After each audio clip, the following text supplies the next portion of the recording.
welcome back to my channel. My name is Mia. Today I have my wrap up for the month of March for you guys.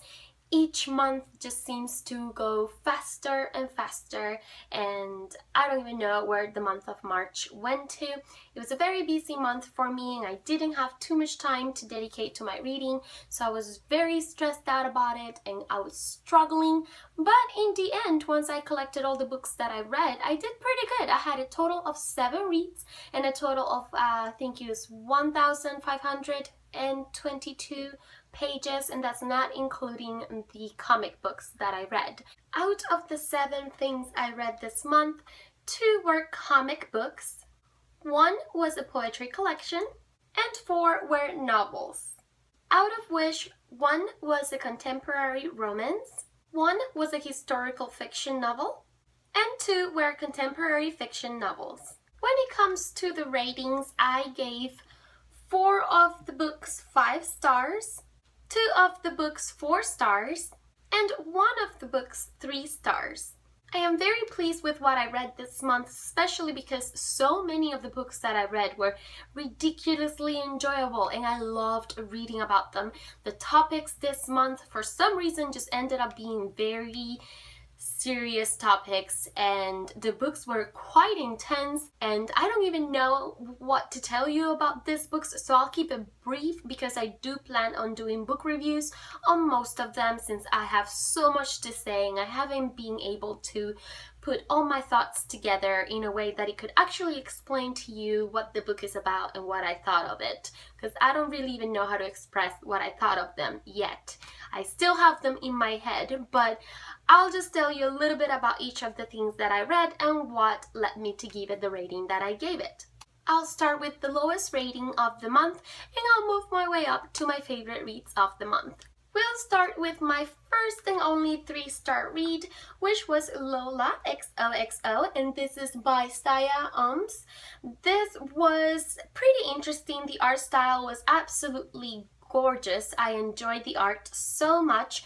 The storyline took place in an apocalyptic world where everything seems to be in chaos, and this story follows mostly the girl by the name of Lola, and she lost contact with her parents when everything started, and she's still in the search to find them.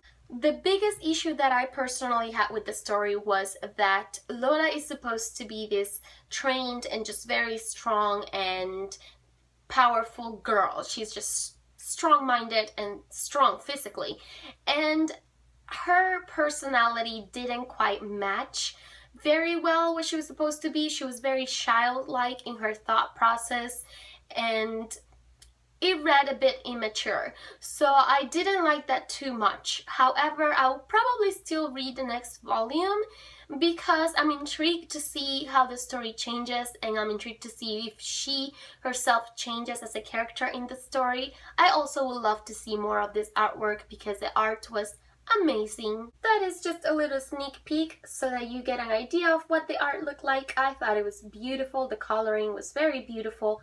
It was different from most comics that I've read so far, which I enjoyed. The other comic book that I read this month was Welcome to New Japan, Ray. This was a 4-star read for me, and this is by Matt Kindt and Clayton Crain. This story was pretty interesting. It's based on a futuristic world where the world is in between the sun and earth, and it goes by the name of New Japan.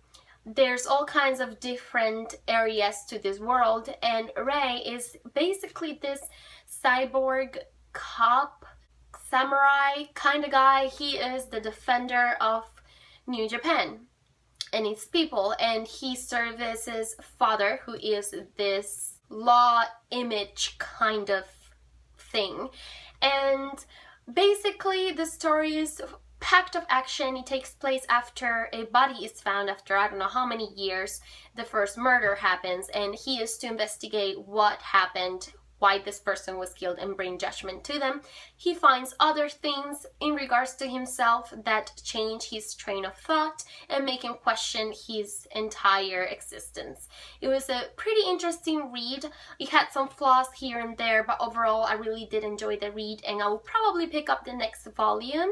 The art was perfect for what the story was supposed to be. I felt it matched it beautifully, and it was just so interesting. I loved the way the art was in this comic. There's a little peek so that you get an idea of what the art looked like. As I was saying, it's very interesting. I feel it matches the futuristic type of story very, very well. The main reason why I gave this book 4 out of 5 stars instead of 5 out of 5 stars was because I felt that there was a lot of information for a comic book. I felt there was just too much to read as you were going through the comic, and that took a little bit from the experience of the comic feel. But nonetheless, very enjoyable, loved it. We'll probably pick up the next volume. I also read this month Irlanda by Espido Freire, and I read my copy in Spanish. However, this book does have an English version, and they do have it in Amazon for sale. This story was very surprising. I didn't expect it to be as dark as it was. It was a fast read. It's a relatively small book, but it was so crazy. I don't even know how to explain to you what the story is about without spoiling something, but it was a very intense psychological read, and I really enjoyed it, and it left me thinking way after finishing the story about these characters and what came of them, and I had so many thoughts and emotions once I was done reading this. I gave this book an overall of 4 stars. Now on to my 5-star reads, which were so many. I am so excited about this. I'll start with Me Before You by Jojo Moyes. I hope I pronounced the name well. This is the first book of, I think it's called Me Before You duology or series. I don't know how many books there's going to be, but I know there's 2 books out at the moment. The movie is coming out soon, and I really want to go watch the movie, but I wanted to read the book first, and boy, did it surprise me. The writing style, first of all, was gorgeous. I fell in love with Jojo Moyes' writing style. She is probably one of my favorite authors at the moment. It was still a pretty heavy book. It dealt with disability, it dealt with suicide, and with family lies and trust issues, and there was so much going on in this book, but it was so well written that I just enjoyed all of it. I did develop very mixed feelings about the characters and their motives, and the ending was very shocking to me because I did not see that coming at all. I was sure I knew how it was going to end, and it surprised me. I enjoyed this story quite a lot, so I gave it 5 stars. The one poetry collection that I read this month was Aimless Love by Billy Collins. This was a beautiful poetry collection. So it had previous works and it had new works specifically written for this book. It was so enjoyable. It was magical in a way because this poet, he can basically write poetry of absolutely anything and everything, and it was so amazing to see things through his eyes. It was just very enjoyable. I absolutely loved it, so I gave it 5 stars. The next book I read in Spanish, and I tried so hard to find this book in English somewhere, but I honestly don't think it's being translated to English as of yet, because I didn't find it anywhere. If you do find it, do let me know, because it's such a good book. Anyways, the book is called Hijo, and this is by Alejandro Palomas, and the title translates to a son. This book was just so intense.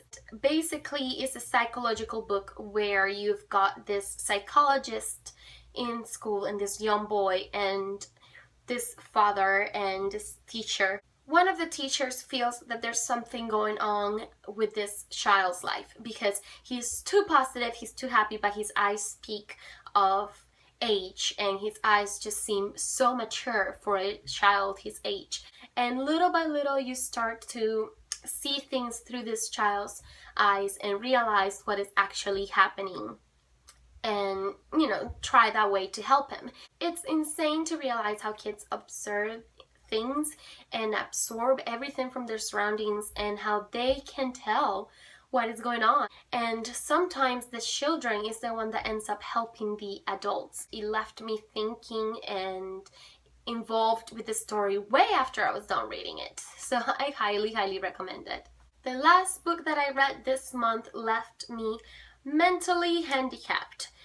I just think this coming month I need a break from all these intense topics, because although I love books like this that can really get my emotions rattled and get me involved with the story and just feeling all sorts of feelings, but I feel that after reading so many books like that in 1 month, I need a break because I'm emotionally and mentally drained at this point.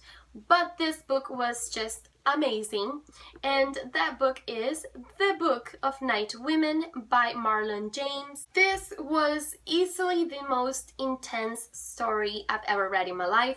The book is about a group of women, and in specific this one woman. She is a slave in a sugar plantation in the 1800s, towards the end of the 1800s, and there is talk of a revolt amongst the slave community, and it's not even just that, it's about so much more. It's about people and how we all think and how we let ourselves be guided by this blinded hatred towards one another, and the horrible things that some people have gone through in history. Because even though this is fiction, I am 100% sure that is very much a resemblance of things that did take place in those times. And it was just so difficult sometimes to get through the pages, because Marlon James has a way of writing where you are physically there. The descriptions were so descriptive and so vivid that it was impossible to run away from what was happening, and you felt everything. I'm telling you, it was just such a strong and just crazy story. It was a crazy story, and I don't even know how to put my thoughts together. I just finished this book today, and I was rushing because I wanted to finish it at the end of the month, so I've been rushing, and I finished it today, and I just haven't had the moment to put all my thoughts together and really realize what it is that this book told me and taught me, because it definitely taught me something. I just haven't been able to put all my thoughts together. This was obviously another 5-star read for me. Here you guys have it. These were the reads of this month. Have you guys read any of the books that I read this month? If so, leave me some comments down below. I would love to read them and see what you thought of these books. I hope you guys enjoyed this video, and I will see you very soon in another one. Bye!